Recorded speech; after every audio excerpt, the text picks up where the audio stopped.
ढेर सारा प्यार देने के लिए धन्यवाद बच्चों। इसी तरीके से अपना साथ बनाए रखिएगा और हम और हमारी पूरी यूपी लैब की टीम कोशिश करेगी कि आपको किस तरीके से हर दिन बेहतर से बेहतर कंटेंट देती रहे। आज का हमारा वीडियो मजा दिला देगा आप लोगों को। यूपी के जितने भी मेले महोत्सव होते हैं, कौन सा मेला कहाँ होता है वो सब पता चल जाएगा। अभी तक तो सबसे अगर मैं पूछूं कुंभ का मेला कहाँ होता है, आप बोलोगे इलाहाबाद प्रयागराज में, है ना, सबको पता होता है। पर एग्जाम में और भी बहुत मेले पूछे जाते हैं, तो सारे के सारे मेले करने के लिए तैयार हो? कितने लोग सारे के सारे मेला याद करने के लिए तैयार हैं? अगले 1 मिनट में आप सभी लोगों को सारे के सारे 10 मिनट के अंदर मैं सारे के सारे मेले याद करा दूंगी। रेडी? चलिए शुरू करते हैं फिर अपना वीडियो। ये आप सभी को मेरा टेलीग्राम दिख रहा है, इस टेलीग्राम के ऊपर मैं अपने इस लेक्चर की पीडीएफ शेयर कर दूंगी। आप सभी लोग इसको ज्वाइन कर लीजिए और खूब बढ़िया से रिवाइज भी करिएगा क्लास के बाद।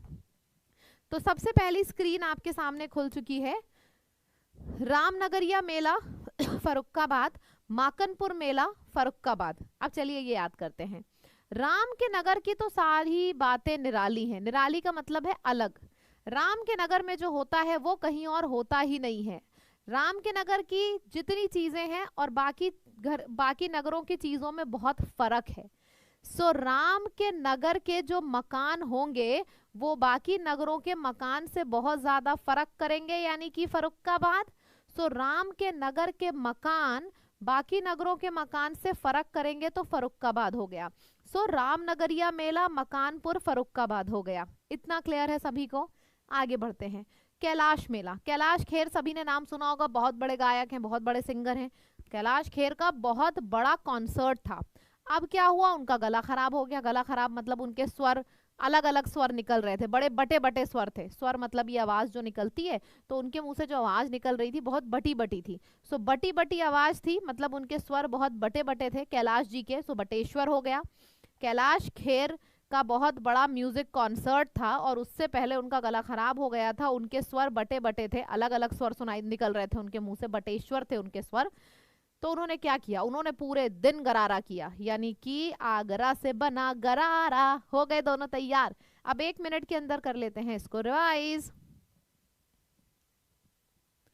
तो यूपी के प्रमुख मेला 1 मिनट के अंदर रिवाइज करने के लिए तैयार हो? शुरू करते हैं। राम के नगर के सारे मकान बाकी नगरों से फर्क होते हैं। सो राम के नगर के सारे मकान यानी कि रामनगरिया और माकनपुर बाकी सब नगरों से फर्क होते हैं। फर्क से याद रख लेना फर्रुखाबाद। फिर हो गया कैलाश खेर एक बहुत बड़ा गायक है। कैलाश खेर का गला खराब था मतलब जो उसके स्वर थे वो बटे बटे थे, साथ में नहीं निकल रहे थे उसके मुंह से स्वर। सो कैलाश खेर के स्वर बटे बटे थे तो उसने पूरे दिन गरारा किया, गरारा से बन गया आगरा। याद हो गया? चलो जी आगे बढ़ते हैं। याद हो गया तो जल्दी से एक बार लाइक बटन पे क्लिक करके बताओ फटाफट, सभी को याद हो गया है?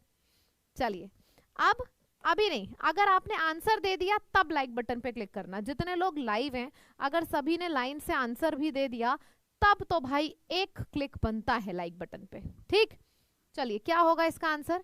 अच्छा सभी लोग पुराने हैं या फिर कोई नए स्टूडेंट्स हैं? नए लोग जरूर सब्सक्राइब करना क्योंकि ऐसे ट्रिक वाली यूपी जेके तो आपको कहीं नहीं मिलने वाली। क्या होगा इसका आंसर?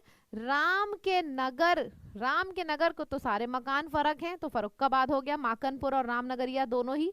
फिर आ जाता है कैलाश मेला कहाँ होता है? भाई कैलाश खेर के गला खराब हो गया था, याद है? तो वो पूरे दिन गरारा कर रहे थे। गरारा से क्या बना है?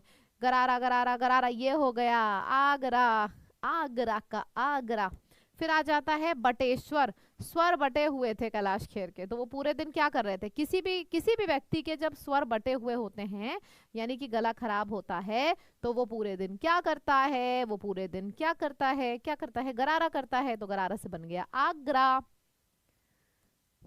फिर आ जाता है दूसरा। चलो अच्छा एक बात बताओ, मैंने बोला कि मुझे डॉक्टर क्या चाहता है कि इस पेशेंट का जो शरीर है वो रोग मुक्त हो जाए। डॉक्टर तो यही चाहता है ना कि सामने वाले पेशेंट का जो शरीर है वो रोग मुक्त हो जाए। रोग मुक्त यानी कि उसके शरीर में एक भी रोग नहीं है। तो जैसे रोग मुक्त होता है वैसे ही गढ़ मुक्त हो गया। गढ़ मतलब गड्ढे, जो सड़क पे गड्ढे होते हैं, गड्ढा मुक्त सड़क यानी कि बिना गड्ढों की सड़क। अब भाई गड्ढे को जब आपको भरना पड़ता है ना तो बड़ी मेहनत लगती है। कभी देखा है गड्ढे को भरते हुए किसी को? बहुत मेहनत का काम है। तो कभी किसी दिन गड्ढा भर, जब खुद से गड्ढा भरोगे, मतलब किसी भी जगह को गड्ढा मुक्त करोगे, तो सांस फूल जाएगी, मतलब कि हाँपने लगोगे। सो गड्ढा मुक्त करते करते वो व्यक्ति हाँपने लगा, मतलब कि हापुड़। फिर अच्छा एक चीज मैं आपको और बता दूं, खीर में कभी भी आप गोला डालना, वैसे पड़ता ही है, पड़ता है ना, 5 मेवे में 5 मेवा जो होते हैं, काजू किशमिश बादाम, उसमें एक गरी का गोला भी डाला जाता है खीर बनाने में। तो खीर बिना गोला के, मतलब कि खीर, लखीमपुर से खीर बन गया, गोला, गोला मतलब जो ऊपर से कोकोनट डालते हो आप लोग, नारियल डालते हो, तो खीर बिना गोला के, और खिचड़ी बना बिना गाय के घी के, गौखी मतलब गाय, गाय का घी के बिना खिचड़ी कुछ होती नहीं है, ठीक है। तो गाय के घी जब खिचड़ी में डालोगे तब खिचड़ी का स्वाद आएगा। उसी तरीके से जब खीर में गोला डालोगे तब खीर का स्वाद बढ़ जाएगा, कभी डाल के देखना, ठीक है। तो ये दोनों खाने वाली ट्रिक हो गई। फिर देवी, माँ देवी बहुत ज्यादा पीटती है अपने बल से, माँ देवी अपने बल से बहुत ज्यादा राक्षसों को पीटती हैं। तो माँ देवी अपने बल से, देवी पीटती हैं, सो माँ देवी अपने बल से, मतलब कि माँ देवी बल से पीटती हैं किसको, राक्षसों को, पाटन हो गया। ढाई घाट मेला शाहजहांपुर, सबसे बड़े आशिक तो शाहजहां थे, तभी उन्होंने अपनी बेगम के लिए इतना खूबसूरत ताजमहल बना दिया। तो जिसने इतना खूबसूरत ताजमहल बना दिया होगा वो 2.5 घंटे समझ लो अपनी माशुका के संग टहलते होंगे मेला में।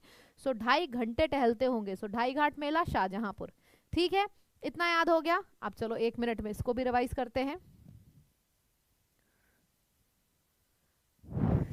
सो 1 मिनट पे यूपी के मेलों की ट्रिक आपके सामने। सबसे पहले आ जाता है गढ़मुक्तेश्वर, यानी कि किसी भी सड़क के गड्ढों को मुक्त करने में इंसान हाँपने लगता है, थक जाता है, तो गड्ढों को मुक्त करते करते इंसान हाँपने लगता है, तो गड्ढमुक्त से बन गया हाँपना, यानी कि हापुड़। गरी के गोले की जरूरत होती है खीर में, तभी स्वाद आता है, तो लखीमपुर से याद रख लेना खीर, और गोला मतलब गरी का गोला। उसी तरीके से गाय की घी की जरूरत होती है खिचड़ी में, यानी कि खिचड़ी हो गया गोरखपुर, गाय के घी खिचड़ी गोरखपुर। देवी माँ बहुत ज्यादा पीटती हैं अपने बल से राक्षसों को, तो देव पाटन बलरामपुर हो गया। शाहजहां बहुत बड़े आशिक थे, तभी वो 2.5 घंटे मेला में टहलते रहते थे अपनी बेगम के साथ, याद हो गया। चलो अब यार बारी है आपकी, ये रह गया आपके सामने क्वेश्चन, और जितनी स्पीड में आंसर करोगे उतनी स्पीड में दिखेगा कि कितनी ढेर सारी चीजें आप लोगों को याद हैं। तो बताइए गढ़मुक्तेश्वर कहाँ होगा, गढ़मुक्तेश्वर, देखो अगर आपको अभी याद है तो फिर याद रहेगा भी। गढ़मुक्तेश्वर, सड़क पे बहुत गड्ढे हैं और एक लड़का है वो गड्ढे भर रहा है, वो चाहता है कि उसकी सड़क गड्ढा मुक्त हो जाए, तो गड्ढा मुक्त करने के लिए उसको बहुत गड्ढे भरने पड़ेंगे, और गड्ढे भरते भरते वो हाँपने लगा, हाँपने लगा यानी कि हापुड़, बहुत बढ़िया। फिर आ जाता है आपके सामने गोला गोकर्णनाथ मेला कहाँ पे है, कहाँ पे, ये तो वैसे बहुत फेमस मेला है, इसको तो आप बिना ट्रिक के भी याद कर सकते हो। वैसे तो गोला खीर में पड़ता है, तो गोला गोकर्णनाथ लखीमपुर खीरी हो गया, लेकिन ये बहुत फेमस मेला है। खिचड़ी मेला, खिचड़ी यार एक चीज के बिना अच्छी नहीं लगती, मुझे तो नहीं लगती, और मुझे पूरा भरोसा है आपको भी नहीं अच्छी लगती होगी खिचड़ी बिना घी के। तो खिचड़ी बिना गाय के घी के अच्छी नहीं लगती, तो जैसे गोमुख होता है वैसे गोरख, तो गोरखपुर से होता है खिचड़ी मेला, गोरखपुर में। फिर आ जाता है आपके पास एक दूसरी लिस्ट, ये आखिरी लिस्ट है, तो एनर्जी खत्म नहीं करना है अभी, आखिरी लिस्ट है कुंभ मेला त्रिवेणी महोत्सव। देखो ये त्रिवेणी महोत्सव मतलब क्या होता है, जब गंगा जमुना सरस्वती एक जगह पे मिलती हैं, 3 नदियों का जब एक जगह पे मिलन होता है, तो कहाँ मिलन होता है, प्रयागराज में, इलाहाबाद में 3 नदियों का मिलन होता है, जहाँ पे वहीं पे हम स्नान करते हैं, उसी को कुंभ मेला बोलते हैं।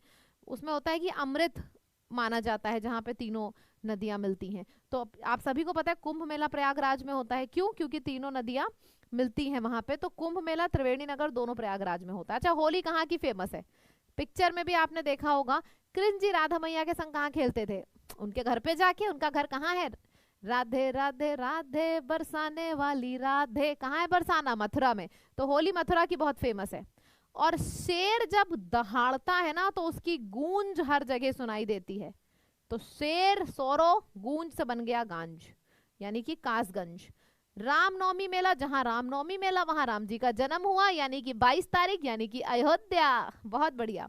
और रामायण मेला, पूरी की पूरी रामायण किसके बारे में थी, रामायण जी किसके बारे में थी, बताइए इनके वनवास के बारे में। और उन्होंने अयोध्या में उतना टाइम नहीं दिया जितना पूरा उन्होंने वनवास किया चित्रकूट में, तो चित्रकूट में हो गया रामायण मेला। ठीक है, तो ये पूरा का पूरा आप लोगों को याद हो गया है। एक बार में रिवाइज कर लेते हैं फटाफट। तो सबसे पहले कुंभ मेला होता है प्रयागराज में, क्योंकि 3 नदियां वहां पे मिलती हैं, तो त्रिवेणी हो गया। होली राधे माँ कहाँ थी, बरसाने मथुरा, तो मथुरा हो गया। शेर का गूंज सोरो मेला हो गया कासगंज। फिर राम जी का जन्म हुआ था वहीं रामनवमी यानी कि अयोध्या, और उनका वनवास चित्रकूट में हुआ था, तो रामायण होगा चित्रकूट में रामायण मेला। चलो अब देखते हैं कितने लोगों को ये याद हुआ है। कुंभ मेला कहाँ होता है, ये तो आप तुरंत सभी को पता होगा, मतलब अगर ये नहीं पता है तो ये वैसे बहुत शर्म की बात भी है कि यूपी में रह के आपको कुंभ मेला नहीं पता कि कहाँ होता है। जहां पे तीनों नदियां मिलती हैं, त्रिवेणी से बना है कुंभ, कुंभ हो गया प्रयागराज में। अब कुंभ प्रयागराज में है तो जाहिर सी बात है त्रिवेणी भी कहाँ होगा, ये भी प्रयागराज में होगा। होगा कि नहीं, ये भी तो प्रयागराज में होगा, तो ये भी प्रयागराज हो गया। अच्छा, इस आखिरी क्वेश्चन का आंसर सभी लोग देंगे एकदम स्पीड में फटाफट। होली उत्सव का स्थान कहाँ पे है, होली राधा मैया कहाँ की थी, बरसाना मथुरा। बहुत बढ़िया।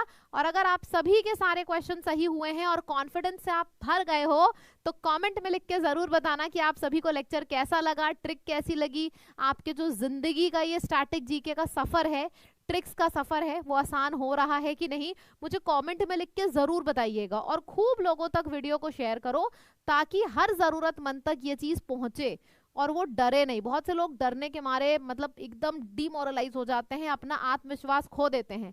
बढ़ाइए उनका आत्मविश्वास कि हो सकता है। ठीक, और लाइक पे इतना कम बटन पे क्यों क्लिक है, याद नहीं हुआ क्या, याद हुआ तो क्लिक करके बताइए एक बार लाइक बटन पे। और आप सभी लोगों ने टेस्ट लिया है ना, नहीं लिया है तो फिर से मैं आपको बता रही हूँ, टेस्ट जरूर ले लीजिए। जो लिंक है हमारी ऐप की लिंक आपको डिस्क्रिप्शन में दिखेगी। आपके पास जो टेस्ट आ रहा है यूपी लैब की तरफ से, हर एक सब्जेक्ट का कंप्लीट मॉक टेस्ट है, 101 रुपीज में है, और आपको इसमें 20 मॉक मिल रहे हैं, वो भी लेटेस्ट पैटर्न के। तो जब आप अपने आप की जो पढ़ाई कर रहे हो, यहाँ पे तो आप पढ़ाई करते हो पूरा हमारे संग, पूरे दिन पढ़ाई करते हो आप लोग, और उसके बाद आप लोग मॉक टेस्ट देते हो, अपने नंबर देखते हो, जो गलती होती है उसको दूसरे दिन आके फिर से सीखते हो, तब जाके इम्प्रूवमेंट होता है। बिना टेस्ट के कहीं तैयारी होती है, नहीं होती है। तो टेस्ट करना बहुत जरूरी है। टेस्ट मिलेगा कहाँ, हमारी ऐप पे। हमारी ऐप कहाँ है, हमारी ऐप का लिंक डिस्क्रिप्शन में है, क्लिक करिए आप, तो आपके सामने हमारी ऐप खुल जाएगी। हमारे ऐप का नाम लैब है, और वहां पे आपको यूपी का ये 101 रुपीज का मॉक टेस्ट मिल जाएगा, जरूर लीजिएगा। ठीक, चलिए टाटा bye bye, take care everyone.